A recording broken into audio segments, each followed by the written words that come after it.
네, 다시 베네수엘라 상황 살펴보겠습니다. 트럼프 대통령이 베네수엘라 부통령을 향해 옳은 일을 하지 않는다면 매우 큰 대가를 치르게 된다고 경고했습니다.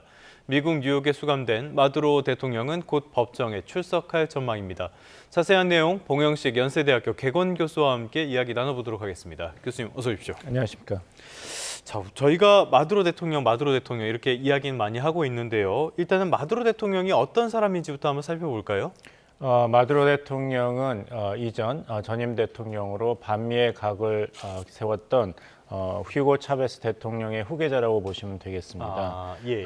버스기사 출신으로서 휴고 차베스의 후계자로 정치적인 경력을 쌓아왔는데요. 2013년부터 대통령 3선에 성공을 했죠.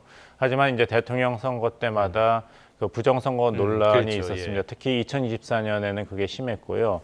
21세기 사회주의와 반미 강화를 주장하면서 사실 이제 미국 정부는 트럼프 대통령 일기 그리고 조 바이든 행정부 그리고 이번에 트럼프 행정부 2기 때도 이 마두로를 정당한 베네수엘라의 대통령으로 인정하지 않았습니다. 예. 이것이 굉장히 중요한 것이 무엇이냐면은 이번에 이 마두로 대통령과 그 부인 체포가 위법이다 이런 논란이 있지 않습니까? 네.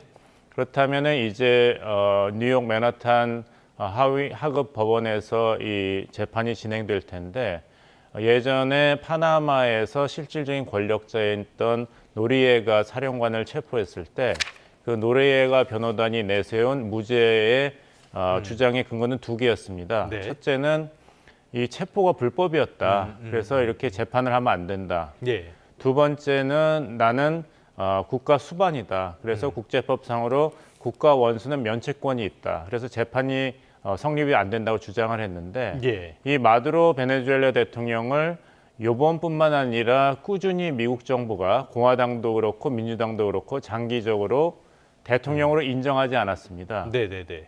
외국 대통령을 대통령으로 인정하는 권한은 미국 헌법상 미국 의회가 있는 것이 아니라 미국 대통령이 정하는 것입니다.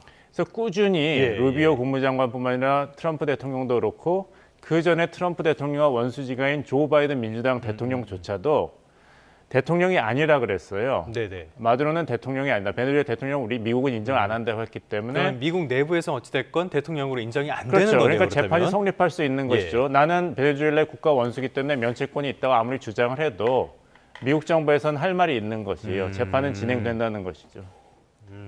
그래서 또 하나는 이제 불법 체포기 때문에 재판이 진행 안 된다고 하는데 이것도 미국의 이제 법 원칙상으로는 네. 이 혐의자가 어떻게 재판을 받게 되었는지 재판정에 출석했는지는 유죄 무죄 판결에 그리고 재판 성립에 영향을 미치지 않는다는 원칙이 있습니다. 네. 이것을 커 프리즈비 원칙이라고 하는데요.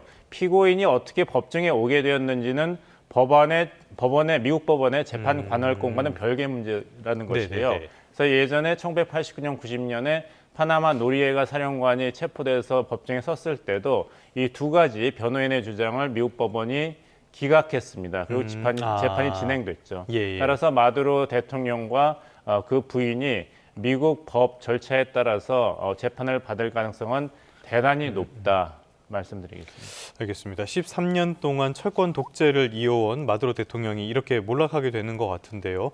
저는 이 소식을 접하고 우파 독재자가 되려는 사람이 좌파 독재자를 타격했다라는 느낌도 들었거든요. 조금 전에 부인 말씀을 해주셨는데 부인은 또 왜 압송해 온 겁니까? 그 돈 세탁 그리고 자금 세탁에 처음에는 이제 차베스 정부 때는 변호인으로 일을 했는데 여기서 사실상이 이제 정치적 동반자가 된 것이기 때문에 이 혐의에서 벗어날 수가 없다. 검찰총장으로서의 역할이 있는데 이 돈 세탁, 마약 밀매에 깊이 관여를 했기 때문에 같이 이제 체포가 된 것이죠. 알겠습니다. 여러 가지 측면에서 베네수엘라를 타격을 한 것으로 보이는데요. 이번 작전을 보면요. 미국이 결행을 하고 딱 3시간 만에 베네수엘라가 무너졌어요. 치밀하게 준비를 한 것 같습니다. 예, 한 달 전부터 준비를 했다고 이제 트럼프 대통령이 나중에 밝혔죠. 예. 그래서 13년 동안 독재를 했는데도 이제 마두로 대통령이 부인과 같이 체포가 되었습니다. 하지만 문제는 지금부터죠. 아까 말씀드린 대로 아버지 부시 행정부 때 마약과의 전쟁을 선포하고 그 다음에 마약 밀매의 핵심이었던 파나마 그 노리에가 그 사령관을 네네네. 체포하는 데는 성공했는데 사실 그때 체포에도 한 달 정도 시간이 걸렸습니다. 노리에가 사령관이 당장 체포된 건 아니고 그때 파나마 주재의 교황청 대사관에 몸을 숨겼습니다. 아, 네네네. 그래서 그 미 특수부대가 교황청 대사관을 한 달 동안 포위하고 너무너무 시끄러운 록 음악을 세 가지를 계속 반복해서 네. 튼 거예요. 심리전을 예. 펼친 것이죠. 그래서 교황청 그 대사관에서 그것에 질려가지고 나중에는 만약에 미국 군인들이 대사관 관저로 들어온다 하더라도 우리는 노리에가 사령관을 보호해 줄 수는 없다는 입장을 표명한 다음에는 투항을 해서 이제 네네네. 미국으로 압송이 돼서 재판을 받았죠. 이번엔 3시간 만에 그 군사작전이 끝났습니다만 왠지 그 로드리게스 부통령이 갑자기 입장을 바꿔서 네. 미국과 협조하지 않고 마두로 대통령이 진정한 대통령이고 미국을 이런 군사 행동을 비판하는 입장을 냈지 않습니까? 예. 그만큼 지금 잔존하고 있는 그 석유 회사들과의 결탁한 지방 토우 세력 그리고 마약 밀매에 깊이 관여하고 있는 범죄 집단이 얼마나 베네수엘라 정부 뒤에서 막강한 영향력을 행사하고 있는지를 잘 네. 보여준다고 하겠죠. 조금 그래서 전에, 그거를 예. 안정화시키는데 파나마만 해도 미군이 2만 7천 명이 동원됐습니다. 우리 주한미군 규모랑 거의 비슷한 네네. 수준이죠. 근데 베네수엘라는 파나마와 비교해서 영토로 본다면 12배가 크고 인구로는 6배이기 때문에 예. 이런 베네수엘라의 마두로 대통령 부부 체포 이후에 안정화 작전에 얼마나 많은 미국군이 동원돼야 되는가. 남아메리카 지역 전체에 지금 포진되어 있는 미국군의 규모가 약 15,000명 정도인데 네. 그것을 다 동원한다 하더라도 베네수엘라, 파나마보다도 훨씬 더 크고 이런 마약 카르텔이라든지 오일 카르텔 세력이 더 막강하기 때문에 미군이 더 네네. 파병을 증원해야 되는 것이 아닌가 이런 우려가 특히 미국 의회에서 제기되고 있습니다. 알겠습니다. 미국 의회 승인도 받지 않았는데요. 조금 전에 베네수엘라 부통령 이야기를 해주셨는데 델시 로드리게스 여성 부통령이죠. 이분이 그 과도 정부의 어떤 담당자로 처음에 낙점했던 거라고 전해졌는데 지금은 트럼프 쪽의 그 기조, 발언 기조도 많이 바뀐 것 같아요. 그게 말씀하신 것처럼 뒤에 있던 어떤 세력들 이런 걸 견제하는 그런 차원이라고 봐야 되는 겁니까? 네, 저도 그렇게 보고 있습니다. 이제 트럼프 대통령 입장에서는 네. 가장 이상적인 시나리오는 소위 핀셋 작전을 해가지고 마두로 대통령 부부만 체포해서 미국의 이제 법 정의를 집행하는 것으로 사태가 끝나면 가장 이상적이겠죠. 예. 그 다음에는 미국의 정유 회사가 베네수엘라의 원유 사업에 좀 더 적극적으로 진출을 해서 경제를 통한 베네수엘라 정치의 안정화를 꾀한다면은 아까 말씀드린 대로 대규모의 미국군 투입이 필요하지 않은 상황이 나오겠죠. 미국으로서는 악몽이 제2의 이라크 전쟁, 아이시스, 아프가니스탄 전쟁, 17년, 20년 동안 미국이 군사적으로 개입하는 것이기 때문에 이런 식으로 핀셋 작전으로 끝나게 된다면 가장 이상적인데 그 델시 로드리게스 부통령의 발언을 보면 상황이 이렇게 녹록한 것 같지는 않습니다. 네네. 그렇다면 이제 대안으로서는 미국은 친미 정권을 빨리 수립하는 것을 시도하는 것인데 사실상 지난번 2024년에 마두로 대통령한테 패배한 에드먼드 곤잘레스 야당 후보를 다시 대통령으로 옹립하는 것이 대안이 될 수 있는데 그리고 노벨 평화상을 2025년에 수상한 민주투사 마리아 코리나 마치도도 그 후보자 중에 한 명입니다. 근데 그렇게 된다면 이제 정통성의 문제가 생기는 그렇겠네요. 것이죠. 예. 친미 정권이다 이렇게 될 테니까 미국의 개입이 계속될 가능성이 있습니다. 그래서 지금은 일단은 트럼프 대통령은 델시 로드리게스 부통령을 더 압박하는 마두로 대통령보다 더 큰 대가를 치를 수도 있다. 우리가 얘기했던 걸 그대로 지켜라는 압박 카드로 지금 나오고 있는 것으로 보이고 사회자님께서 아까 의회의 승인도 받지 않은 군사작전으로 체포되었다 하시는데 트럼프 대통령과 마르코 루비오 국무장관은 할 말이 있습니다. 네. 전혀 헌법 위반이 아니다. 사실 사회자님께서 하신 질문을 미국 의회에서 민주당, 공화당 의원들이 제기를 했거든요. 네. 이렇게 군사작전을 할 때 의회 동의를 받지 않는 것은 헌법에서 전쟁 선포는 그리고 결정권이 의회에 있다는 것을 위반한 것이다 했는데 네. 트럼프 행정부의 대답은 이건 군사작전이 아니다. 전쟁이 아니다. 예. 법 집행이라는 거예요. 아, 예. 법무부가 이미 체포영장이 발부돼 있고 현상금도 걸려 있는 마두로 베네수엘라 대통령 도주자입니다. 미국 예. 법무부의 입장은 도주자를 체포하는데 미국 펜타곤의 지원을 요청했고 미국 군대가 지원을 한 것에 불과한 것입니다. 이거는 영장 집행이고 체포이고 여기서 미국군이 법무부의 요청을 받아들여서 지원을 한 것이기 때문에 예를 들면은 지금 동남아시아에서 그 한국인을 대상으로 범죄가 많이 일어났지 않습니까? 예. 근데 거기서 우리 법무부가 그 범죄 카르텔의 수장을 체포하기 위해서 한국군에게 이런 군사 지원을 요청해서 거기서 무력 충돌이 났지만 그 범죄 조직의 수장을 체포했다면은 그것은 한국 대통령이 헌법을 위반해서 함부로 국회의 동의 없이 전쟁을 수행한 것이 아니죠. 그것은 한국 법무부의 체포영장을 집행한 것이기 때문에 이것은 헌법 위반이 아니라는 것이 미국 트럼프 행정부와 마르코 루비오 국무장관의 설명입니다. 뭐 이해는 하겠는데 눈 가리고 아웅 같은 근데 생각이. 이것이 이제 성립이 된 것이 아까 말씀드린 대로 아버지 부시 때 벌써 36년 전인데 파나마의 실질적인 권력 실세였던 노리에가 사령관을 체포하고 법 집행을 했을 때 이미 한번 다뤄졌던 문제이기 때문에 전례가 있다. 트럼프 행정부로서는 그냥 힘을 사용해서 베네수엘라에 들어가서 마두로 대통령 부부를 체포한 것이 아니라 이렇게 법적으로 정당성을 확보할 수 있는 근거, 사례가 충분히 있기 때문에 감행한 것으로 보입니다.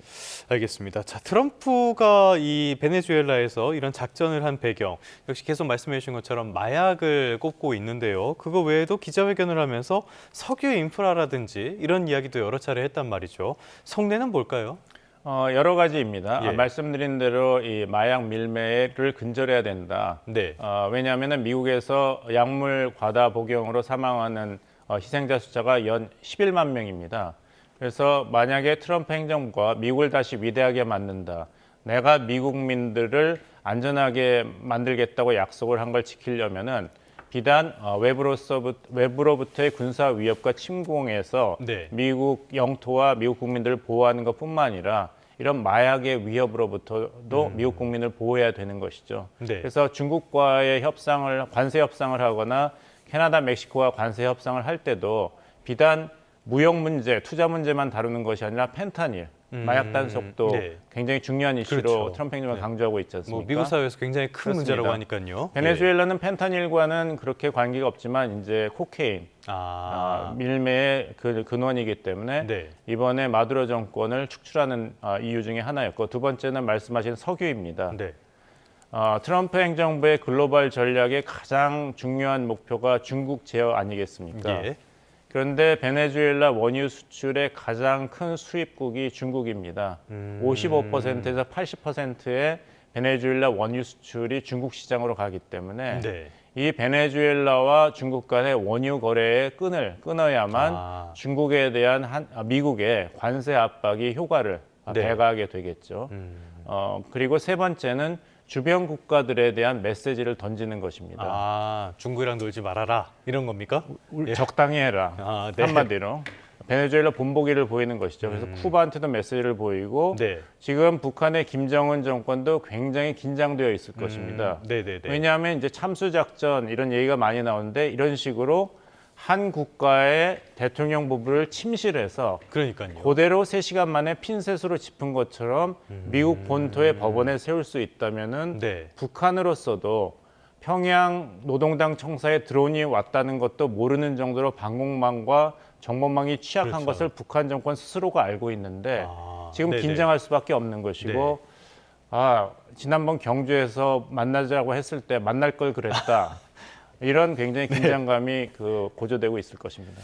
알겠습니다. 또 하나를 꼽자면은 올해 중간 선거 미국의 트럼프 진영 쪽에서는 전망이 썩 좋지 않기 때문에 이런 걸 노린 것이 아니냐 이런 분석도 나오고 있는데요. 그런데 이렇게 하면은 아까도 말씀하셨던 것처럼 막대한 자원과 군이 투입될 가능성이 있고요. 소위 말하는 마가의 찐팬들은 오히려 안 좋아할 것 같은데요. 효과 있을까요? 그래서 지금 마르코 루비오 국무장관, 예. 그다음과 이제 합참의장이 뒤에 있고 트럼프 대통령이 설명을 했을 때, 그럼 앞으로 베네수엘라를 미국이 통치하겠다고 했는데 누가 합니까 했을 때 내 뒤에 있는 이 두 사람이 하겠다고 트럼프 대통령이 대답했지 않습니까? 예. 그걸 자세히 보신 시청자분들께서는 왜 J.D. 밴스 부통령이 보이지 않는가? 아, 그 발언을 하지 않는가? 예, 예. 이렇게 말씀을 하셨을 거예요. J.D. 밴스 부통령이 여기에 의견을 피력하기가 굉장히 껄끄럽습니다. 왜냐하면 밴스 부통령은 소위 마가 세력 중에서 말씀하신 대로 미국은 외부 군사 개입을 자제해야 된다. 이번에 국가안보 전략 보고서에도 잘 나왔지만 더 이상 미국은 아틀라스처럼 전 지구를 어깨에 메고 책임지는 시대는 끝났다 얘기를 했거든요. 예. 다른 협력 국가들이 더 많은 책임을 져야 된다 얘기를 했는데 이렇게 베네수엘라에 가가지고 사실상 미국이 통치를 시작한다는 것은 이 마가 핵심 세력이 트럼프 행정부에 요구하는 외교 안보 전략에 정반대되는 그렇죠. 그런 경향이죠. 예. 그래서 그 세력의 지지가 필요한 지지를 받고 있는 J.D. 밴스 부통령이 이번에 그 베네수엘라 군사 작전은 잘한 것이라고 얘기하기는 굉장히 예. 껄끄러운 상황입니다. 그래서 11월에 중간 선거가 있는데 앞으로 정치적 안정화가 베네수엘라에서 그래도 문제없이 진행이 된다면 예. 이것이 트럼프 행정부와 공화당에게는 유리하겠지만 만에 하나라도 예상 밖으로 베네수엘라 군과 그 카르텔의 저항이 심하고 여기에서 가시적인 미국인 혹은 미국 석유 회사의 피해가 발생한다면 이것이 정치적 논란의 예. 소지가 되지 않겠습니까? 그렇다면 이게 중간 선거에서 공화당에게는 큰 타격이 될 것인데 그렇게 놔둘 것인가? 네네. 트럼프 대통령이 그것은 좀 두고 봐야겠습니다. 알겠습니다. 이 부분은 변수가 너무 많을 것 같습니다. 상황을 좀 지켜볼 수밖에 없을 것 같고요. 자, 이번 공격은 말씀하신 것처럼 미국에서 아니라고 하지만 국제법 위반 논란도 분명히 있고요. 안보리에서 긴급 회의를 개최할 예정이라고도 합니다. 그런데 안보리에서 긴급 회의를 개최한다고 해서 할 수 있는 게 어떤 게 있을까요? 변호사들은 예. 다 대답이 있습니다. 네.